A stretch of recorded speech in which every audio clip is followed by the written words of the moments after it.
L'histoire de Barack Hussein Obama commence le 4 août 1961 à Honolulu, dans l'État d'Hawaï, aux États-Unis. Anne Dunham, sa mère, est née dans le Kansas. Son père, Barack Obama Senior, est originaire du Kenya. Le petit Barack a 2 ans et ses parents se séparent. Avant de partir, son père assure qu'il reviendra, mais il ne tiendra jamais sa promesse. En fait, Barack comprendra plus tard que son père a refait sa vie au Kenya et qu'il a eu de nombreux autres enfants. Le jeune Barack ne reverra en vérité son père qu'une seule fois, furtivement, à 10 ans.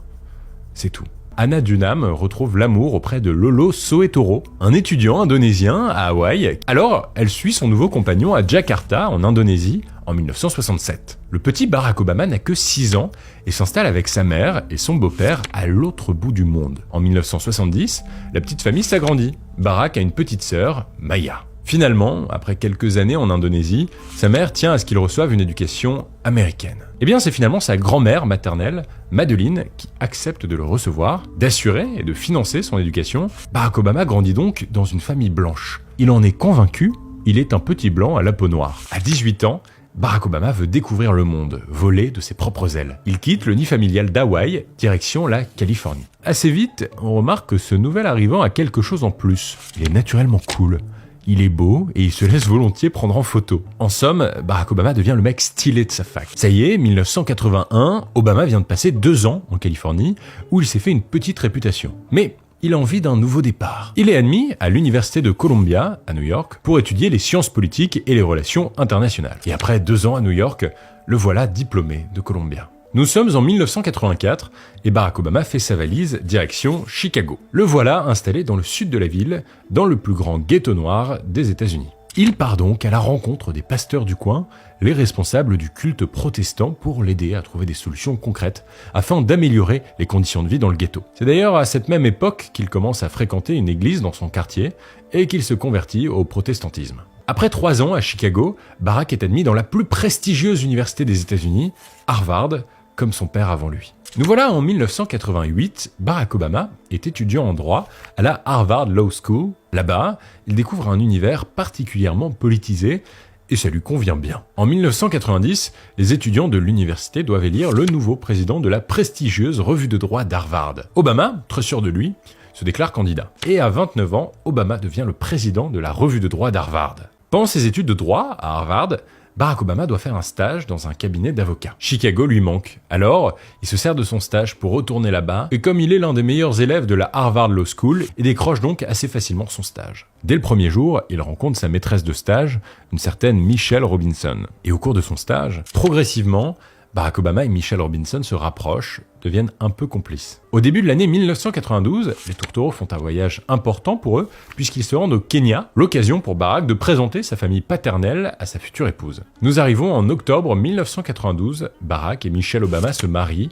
À cette époque, Barack travaille dans un cabinet de défense des droits civiques et Michelle intègre la mairie de Chicago. C'est elle qui le présente à plusieurs notables de la ville, des personnalités politiques locales, et l'aide ainsi à devenir lui-même un notable de la communauté noire de Chicago. Michelle et Barack Obama sont installés à Chicago dans l'État de l'Illinois, et c'est là-bas que Barack veut tenter sa chance et entamer une carrière politique en devenant sénateur de l'Illinois. Donc, en 1995, Barack Obama devient l'un des 59 sénateurs de l'Illinois. Et la politique paye bien moins que les cabinets d'avocats. Et puis, son nouveau travail est à Springfield, la capitale de l'Illinois. En 1998, Barack et Michelle ont leur premier enfant, la petite Malia. Barack ne gagne pas assez d'argent et la famille vit sur les économies de Michelle, qui doit s'occuper de Malia en plus de son travail à la mairie de Chicago. Elle demande régulièrement à Barack d'arrêter la politique. Cette situation n'a plus de sens, mais impossible pour lui. Il veut mettre les bouchées doubles. Alors, en 2000, Barack Obama se porte candidat pour devenir sénateur des États-Unis. Mais il veut, en plus, être élu pour représenter l'État devant le Congrès, à Washington, avec les représentants de tous les autres États. Pour Barack,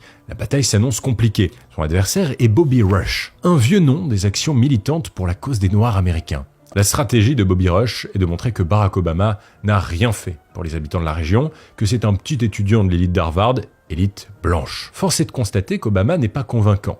Il perd donc l'élection. Malgré cette défaite politique à l'échelle du pays, Barack Obama reste quand même sénateur de l'Illinois. De toute façon, il doit aller au bout de son mandat local. En 2003, il est nommé président de la commission de la santé publique et des services sociaux de l'État. Il prend aussi position contre la guerre en Irak, initiée par le gouvernement Bush en 2003. On parle beaucoup de lui, mais il n'a pas d'influence à l'échelle nationale, je vous rappelle. Il doit absolument se faire entendre à Washington. I don't oppose war in all circumstances, and when I look out over this crowd today, I know there is no shortage of patriots or patriotism.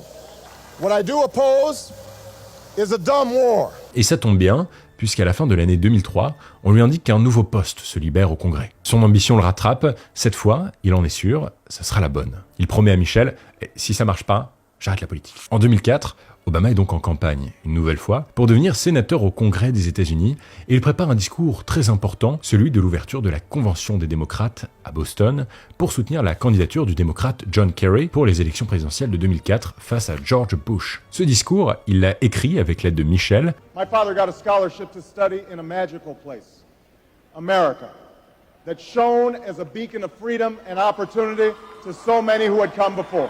Le discours de Boston est une bombe dans le paysage politique américain. Barack Obama se fait un nom partout aux États-Unis. Comme une évidence, il est élu au Sénat des États-Unis, cette fois-ci le 2 novembre 2004. Il est une star, une icône de la politique. Les foules attendent beaucoup de lui. Le 10 février 2007, Barack Obama annonce sa candidature à la primaire démocrate pour être le candidat du parti à l'élection présidentielle de 2008. Sa concurrente, pour représenter le parti, n'est autre que Hillary Clinton, l'épouse de l'ancien président Bill Clinton. Tout semble déjà joué, Obama n'a aucune chance. Hillary Clinton, l'ancienne première dame des États-Unis, est persuadée qu'elle installera bientôt ses cartons dans le bureau ovale de la Maison-Blanche. Le 8 janvier 2008, il prononce un discours teinté d'espoir, le célèbre « Yes, we can ». For when we have faced down impossible odds, when we've been told we're not ready, or that we shouldn't try, or that we can't, generations of Americans have responded with a simple creed that sums up the spirit of a people. Yes, we can. Yes, we can. Nous y sommes. 28 août 2008, Barack Obama est investi par le Parti démocrate pour devenir le candidat à l'élection présidentielle. Barack Obama doit maintenant mener campagne face au candidat républicain John McCain, un proche du président George W. Bush. Barack Obama doit assurer, et pour ça il a un allié tout trouvé, un certain Joe Biden. Les deux hommes sont amis depuis longtemps, ils travaillaient ensemble au Sénat. Barack Obama l'annonce, Joe Biden sera son colistier. C'est-à-dire que si Obama l'emporte, Joe Biden sera nommé vice-président des États-Unis. Son autre allié dans cette course, c'est évidemment Michel, qui compte bien l'aider à conquérir le cœur du peuple américain. Il est soutenu par une grande partie des stars américaines, et même partout dans le monde, il devient le symbole de l'Amérique ouverte et progressiste. En octobre 2008, à l'occasion d'un débat face à McCain, Obama fait une promesse. Nous tuerons Ben Laden, nous tuerons Al-Qaïda. Cette promesse retentit dans le cœur de tous les citoyens américains, encore meurtris par les attentats du 11 septembre 2001. Résultat de ce travail, plus de 60% de participation à l'élection américaine, un record depuis les années 60. Le 4 novembre 2008, Barack Obama est officiellement élu en battant John McCain. Barack Obama devient le 44e président des États-Unis et le premier président noir de toute l'histoire américaine. Une fois installé à la Maison-Blanche, après quelques jours de frénésie, le couple Obama remet bien vite les pieds sur terre. Leur priorité, que Malia et Sacha aient une éducation normale, aillent à l'école, et une vie de famille, fassent leur lit. À la Maison-Blanche, sous Obama, on prend les petits-déj en famille. Le président normal, quoi. Alors le nouveau président américain imagine un plan de relance et de protection sociale. 31 millions de foyers américains vont enfin pouvoir bénéficier d'une couverture sociale. C'est ce qu'on appelle l'Obamacare, une loi votée en 2010, permettant à presque tous les citoyens américains d'avoir une couverture sociale minimale. Certains qualifient ce début de mandat comme l'action du XXIe siècle pour les droits civiques. En 2009, à l'occasion d'un discours à l'université du Caire, il affiche son désir de réconcilier l'Amérique avec le monde arabo-musulman en commençant son discours par un « Salam alaikum ». I'm grateful for your hospitality and the hospitality of the people of Egypt. And I'm also proud to carry with me the goodwill of the American people and a greeting of peace from Muslim communities in my country. Assalamu alaikum.